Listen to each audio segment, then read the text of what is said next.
और इस घड़ी की मुनफरिद बात यह है कि ये दुनिया में एक ही घड़ी है।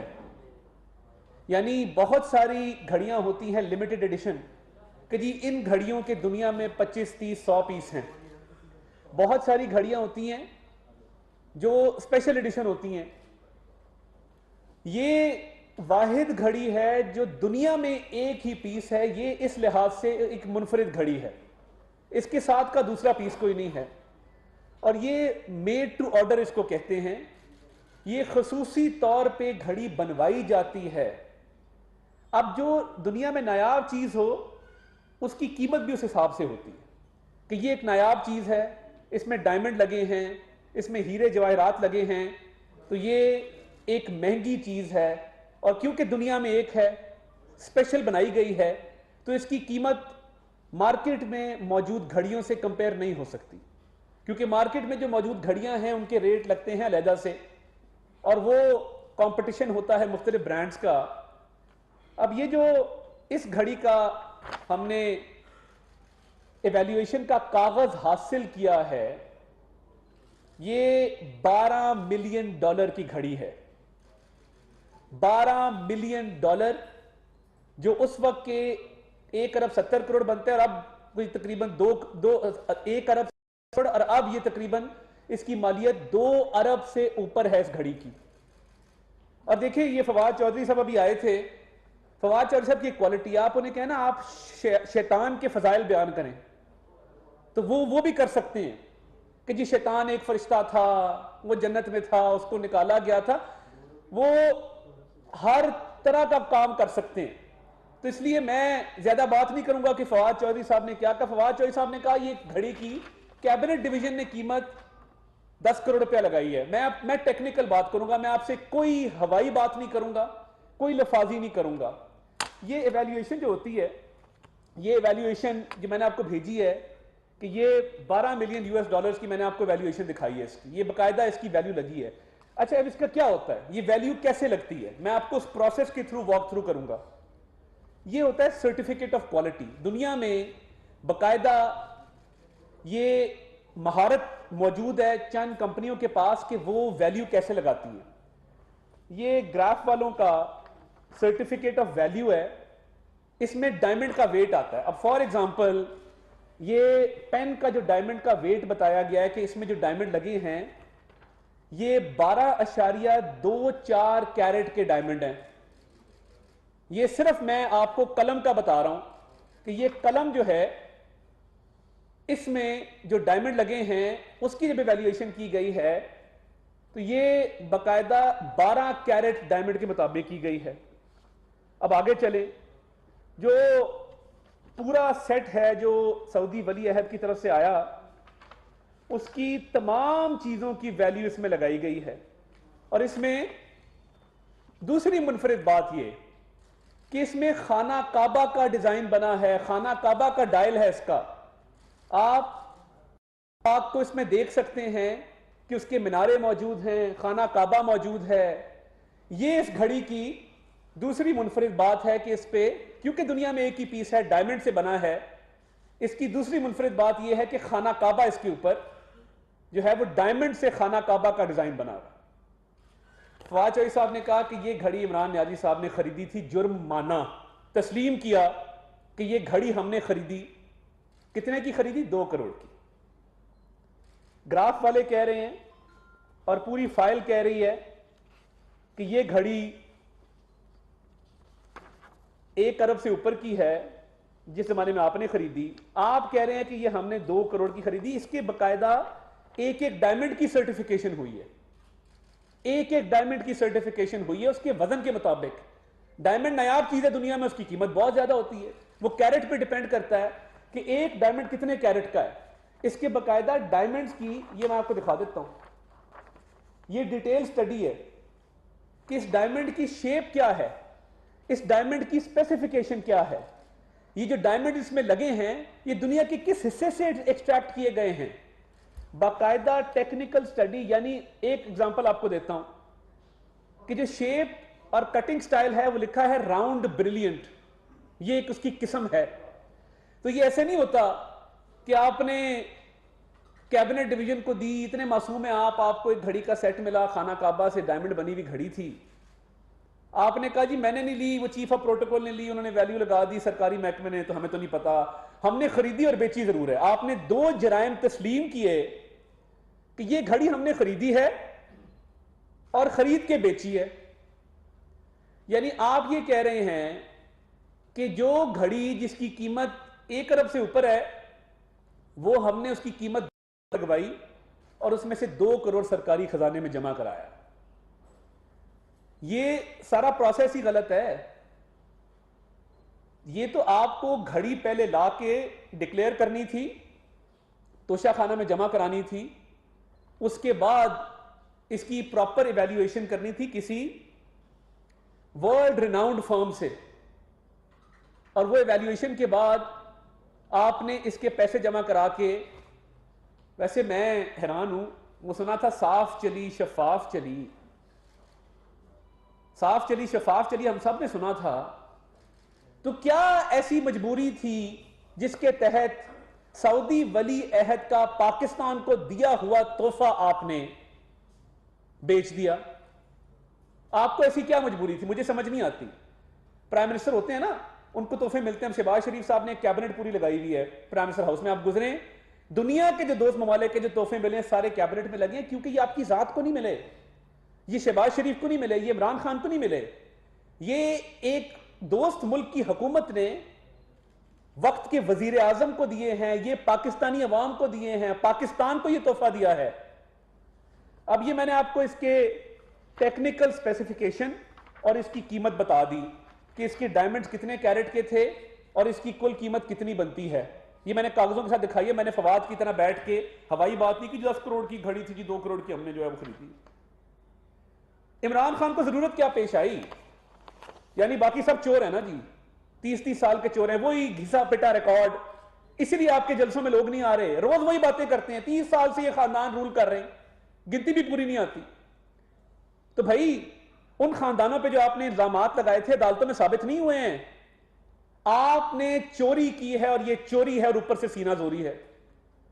आप बता कि ये सर्टिफिकेशन, इसको रद्द करें कि ये वैल्यूएशन गलत है, ये जो डायमंड की स्टडी हुई है इसको रद्द करें कि ये डायमंड की जो हमने स्टडी की है ये ठीक नहीं है, ये गलत स्टडी कराई गई है, ये डायमंड नहीं है और इसकी इतनी कीमत नहीं बनती।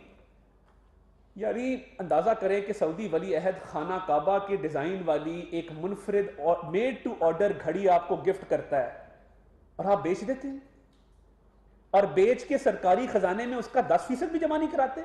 20% और 50% की डिबेट में मैं घुसना ही नहीं चाहता।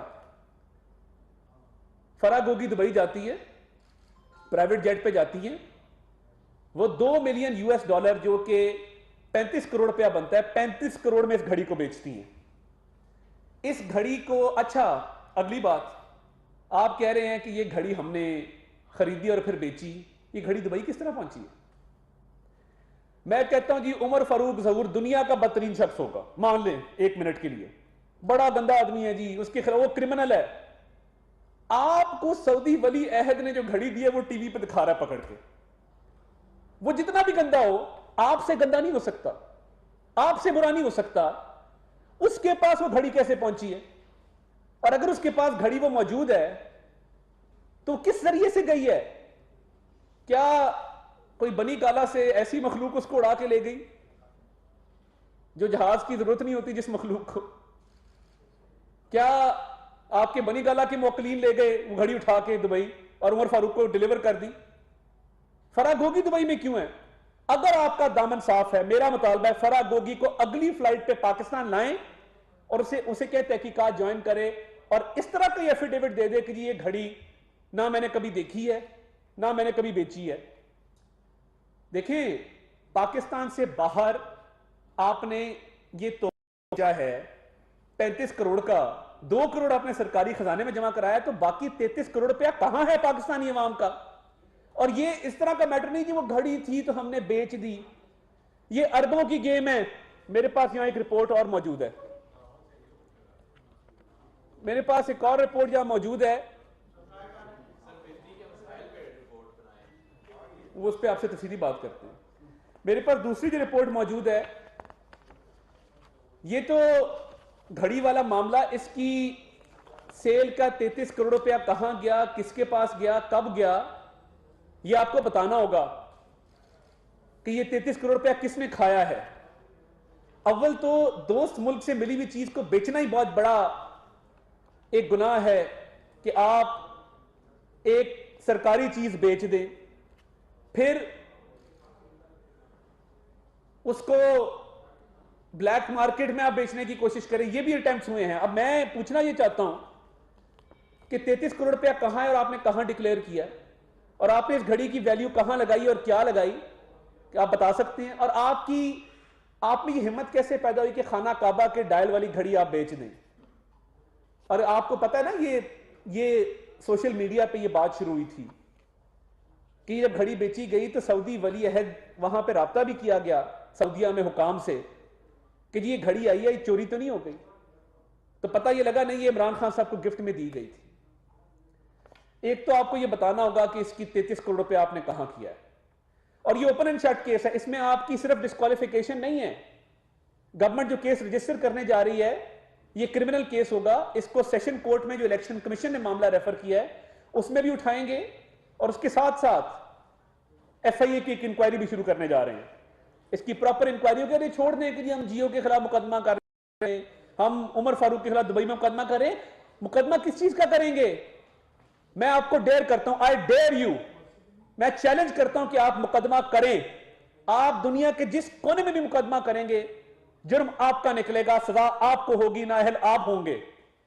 आप करें, ये ऐलान कर देना कि दुबई में मुकदमा कर रहे हैं, लंदन में मुकदमा कर रहे हैं। आप दुनिया की, आप इंटरनेशनल कोर्ट ऑफ जस्टिस में मुकदमा करें, आप इंटरनेशनल क्रिमिनल कोर्ट में मुकदमा करें। ये 35 करोड़ रुपया जो चोरी का है ये वापस आएगा, ये पाकिस्तान का पैसा है और इसको डाउन प्ले मत करें। और ये देखें कि मेरे पास यहां पे सबूत मौजूद हैं कि इमरान खान साहब ने मुतअद्दिद विजिट्स हुए हैं बैरून मुल्क। 5 विजिट ऐसे हैं जिसमें गिफ्ट मिले वो डिक्लेयर नहीं किए गए, जिसमें से 3 सऊदी अरब के हैं, 2 मुत्तहिदा अरब अमीरात के हैं। ये अरबों रुपए के तोहफे इस घड़ी के अलावा हैं, वो कहां पे हैं मैं जानना चाहता हूं। और आपने एक चीज, और ये भी अभी साबित होना है कि घड़ी इन्होंने तोशा खाना में पहले जमा कराई या पहले बेची, ये भी अभी क्लियर नहीं है कि इमरान खान साहब ने ये घड़ी पहले बेची है, पैसे बाद में जमा कराए हैं। इलेक्शन कमीशन में कोई डिक्लेरेशन नहीं इस 35 करोड़ की, एफबीआर में कोई डिक्लेरेशन नहीं इस 35 करोड़ की, कैबिनेट डिवीजन में कोई डिक्लेरेशन नहीं है। नॉन डिक्लेरेशन का मतलब यह है कि यह चोरी है और ऊपर से सीना जोरी है। दूसरों को चोर चोर डाकू डाकू के राग लापने वाले, आज कोई जवाब है इस चीज का कि अगर इसकी वैल्यू ना हो इतनी जितनी हम बता रहे हैं, फिर भी खाना काबा के डिजाइन वाली दोस्त मुल्क से मिली हुई घड़ी को बाजार में बेचने का क्या जवाब है आपके पास? जवाब सिंपल है कि बुशरा मानेका साहिबा और फरा गोगी साहिबा और एहसन जमील गुज्जर साहब बनी काला में बैठ के पूरा एक रिंग चला रहे थे, रैकेट चला रहे थे। गैंगस्टर नहीं होते, शाम को चीजें लूट के इकट्ठी करके रखते हैं कि जी आज तुमने क्या लूटा, वो कहते मैंने घड़ी लूटी है, तुमने क्या लूटा, मैंने फलां का बटवा निकाल लिया। तो ये जो ठेकेदारों से कमीशन लिया जा रहा था, पंजाब गवर्नमेंट में ट्रांसफर पोस्टिंग का रेट लगा हुआ था और अरबों रुपए लूटे जा रहे थे, तो ये उसके हकायक हैं, ये सामने आ रहे हैं, एक एक करके आपके खिलाफ सबूत सामने आ रहा है। किसी वजीर आजम पाकिस्तान ने इतनी बड़ी चोरी मनसब पे बैठे हुए नहीं की है और ये आपके खिलाफ कार्रवाई होगी, खातिर जमा रखें। और इसमें आपको कैद भी हो सकती है और इंशाल्लाह होगी, क्योंकि ये घड़ी दुबई कैसे पहुंची है फवाद चौधरी ने कुछ नहीं बताया, इसकी वैल्यूएशन कहां से की है, कैसे की है, कुछ नहीं बताया। फरा गुगी की क्या इन्वॉल्वमेंट है? पहले कहते थे हम फरा को जानते नहीं है, फिर कहने लगे कि वो एक बिजनेस वुमन है, उसके दफा में आ गए। तो पहला मुतालबा ये है कि फरा गोगी को पाकिस्तान बुलाए ना। ये जैसे ही इख्तिदार खत्म हुआ, क्योंकि फरा गोगी ने अरबों रुपए की चोरी खान साहब के बिहाफ पे की थी और खान साहब इस रिंग के, इस गैंग के सरगना थे, तो उसको दुबई भगा दिया। फेडरल गवर्नमेंट अब उसका रेड वारंट जारी करने जा रही है और फराह गोगी को पाकिस्तान हर हाल में लाया जाएगा ताकि ये तहकीकात मुकम्मल हो सकें। उनसे बहुत सारी तहकीकात करनी है जिसमें तोशाखाना भी शामिल है, बाकी भी उनके खिलाफ केसेस हैं जिसका वो जवाब देने से कासिर हैं आज तक। तो ये है मुनाफिकत की सियासत और ये है शख्स की हकीकत जो सारा दिन दूसरों की पगड़ियां उछालता है, सारा दिन दूसरों पे कीचड़ उछालता है और अपना किरदार यह है कि पाकिस्तान की सुबकी कराई पूरी दुनिया में कि एक दोस्त मुल्क से मिलने वाली घड़ी को बेच दिया। क्योंकि वजीर आजम की 10 सरकारी खजाना डायरेक्ट तो नहीं होता, वो तो मिनिस्ट्रीज और डिवीजन के पास होता है। वजीर आजम के पास डायरेक्टली एक चीज होती है, वो तोशाखाना है, कैबिनेट डिवीजन के पास है, मगर जो चीज मिलती है वो वजीर आजम को डायरेक्ट हैंड ओवर होती है। तलाशी ली जाए बनी गाला की तो पता लगेगा बड़े बड़े तहफ छुपे पड़े हैं। आपने पानी की बोतल नहीं छोड़ी है, जो साइंस एंड टेक्नोलॉजी की मिनिस्ट्री वो ग्रीन पानी की बोतल सरकारी महकमा में आपको नजर आती है, वो बनी गाला में आपका 100 कार्टन ले गए हैं। उसकी बात ना भी करें तो इमरान खान साहब कानून और आइन के मुताबिक चोर निकल चुके हैं, वो इस पे नाहल हो चुके हैं और जिन विजिट्स में अभी उन्होंने डिक्लेयर नहीं किया उसकी भी छानबीन होगी। मगर इस 35 करोड़ की घड़ी जो दुबई में उन्होंने बेची है और जो पैसा गायब किया है और जो पैसा अपने जाती इस्तेमाल में लाए हैं, इसका जवाब इमरान न्याजी साहब को ना सिर्फ देना होगा, इसकी तफ्तीश भी भुगतनी होगी और कानून का सामना भी करना होगा। और मैं एक और मुतालबा भी करना चाहता हूं कि इमरान खान साहब को अपनी पार्टी की चेयरमैनशिप से भी इस्तीफा देना चाहिए। एक ऐसा चोर जो पाकिस्तान को बदनाम करे, पाकिस्तान के एक दोस्त मुल्क से ताल्लुकात खराब करने की कोशिश करे, कि हम क्या जाने जाएंगे दुनिया में कि हमारा वजीर आजम ऐसा चोर है कि वो घड़ियां तक बेच देता है। और वो और घड़ियां होती ना, आती रहती हैं घड़ियां, दुनिया में एक पीस है और वो स्पेशल आपको दिया गया बेचने के लिए। सऊदी वली अहद ने नहीं दिया था जिसको आप बेच दे और उसका पैसा हड़प कर जाएं।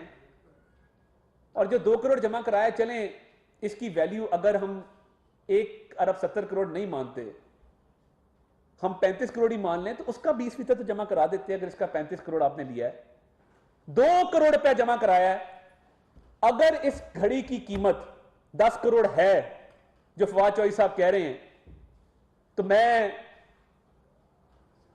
जिंदगी भर के लिए सियासत से अलहदगी इख्तियार कर लेता हूं। और अगर इसकी कीमत 10 करोड़ नहीं है तो फवाद चौधरी साहब आज के बाद टीवी पे शक्ल ना दिखाएं। तो ये कानून के मुताबिक चोरी भी की गई है, मिस डिक्लेरेशन भी की गई है, पैसा भी छुपाया गया है, पैसा भी कमाया गया है और चोरी करके इस मुल्क के लिए जो एक तोहफा आया था उसमें से रकम को लूटा गया है। तो इसकी तहकीकात का इंशाल्लाह जल्द जो है वो आगाज हो जाएगा।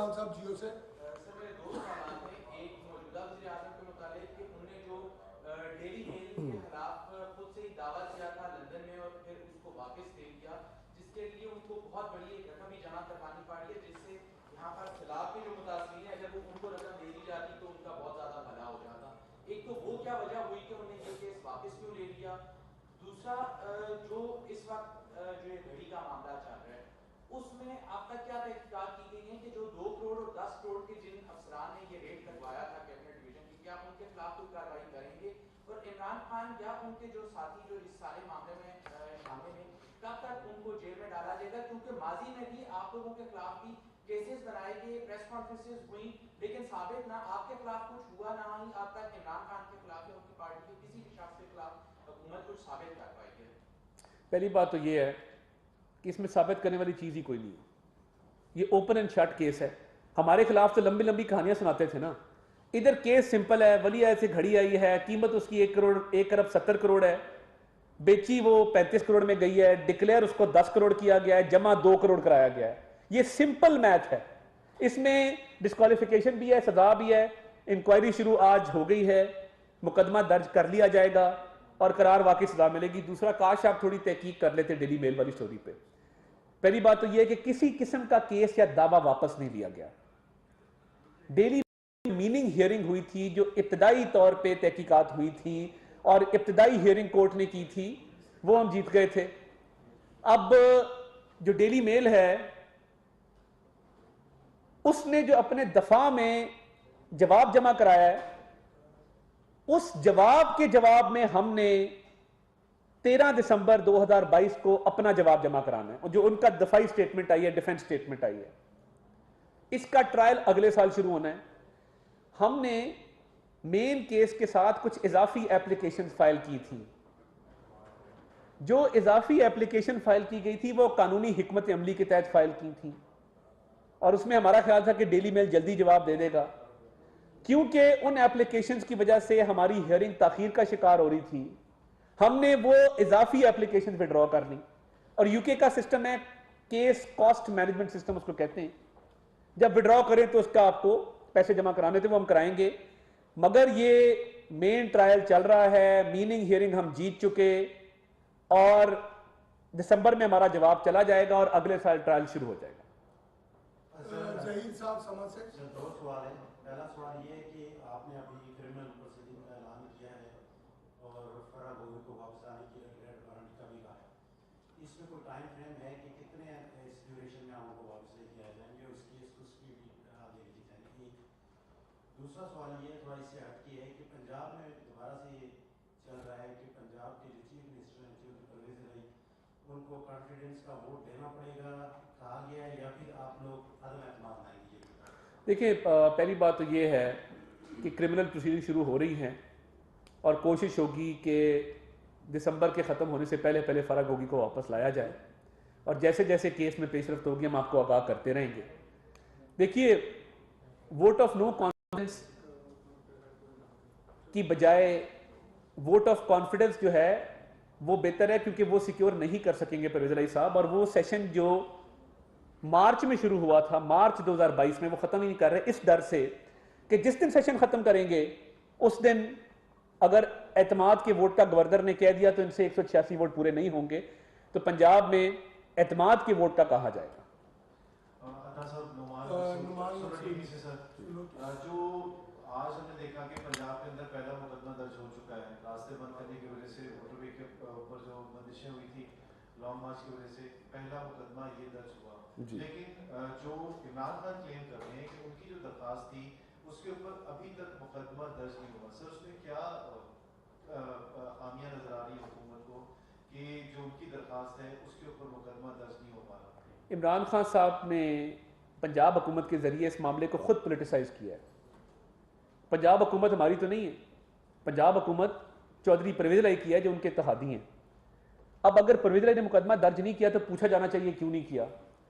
और मैं ये भी पूछना चाहता हूं कि नवीद वल बशीर जिस शख्स ने वो गोली चलाई है और इतराफे जुर्म किया है, उसको आज तक किसी अदालत में अभी तक पेश नहीं किया गया।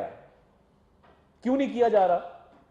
उससे मर्जी की स्टेटमेंट लेने की कोशिश की जा रही है। इसके अलावा 4 दफा JIT तब्दील हो चुकी है, 4 दफा उस वाकये की JIT तब्दील हुई। अब जो नई JIT बनी है उसमें गुलाम महमूद डोगर को उसका हेड बनाया गया है, जो कि एक मुअत्तलशुदा अफसर है, जो कंट्रोवर्शियल है, जिसके खिलाफ इंक्वायरीज हैं, जो जाना जाता है कि वो फेडरल गवर्नमेंट में जो रूलिंग पार्टी और उसके एलाइज है उनके खिलाफ है। अब मुझे समझ नहीं आ रही कि गुलाम महमूद डोगर को क्यों लगाया गया, 4 दफा JIT चेंज क्यों की गई, इतराफे जुर्म करने वाले मुलजिम को अदालत में पेश क्यों नहीं किया गया, इसकी जो मेडिकल था वो क्यों नहीं कराया गया। पहले दिन FIR देते, बाद में मेडिकल कराते। अब अपनी मर्जी के अस्पताल में मेडिकल करा रहे हैं। और एक शख्स का मेडिकल हुआ है, जो मौजम गोंदल नामी आदमी शहीद हुआ है, वो खान साहब की गार्ड की फायरिंग से, राइफल के फायर से मरा है। तो मुझे तो समझ नहीं आती। और आप वीडियो देखें तो जब नवीद फायरिंग करके भागता है तो मौजम उसके पीछे गिरता है। देखा जा रहा है कि मौजम के फायर, नवीद के फायर से मौजम नहीं गिरा, मौजम कंटेनर के ऊपर से फायर किया गया जिससे मरा है।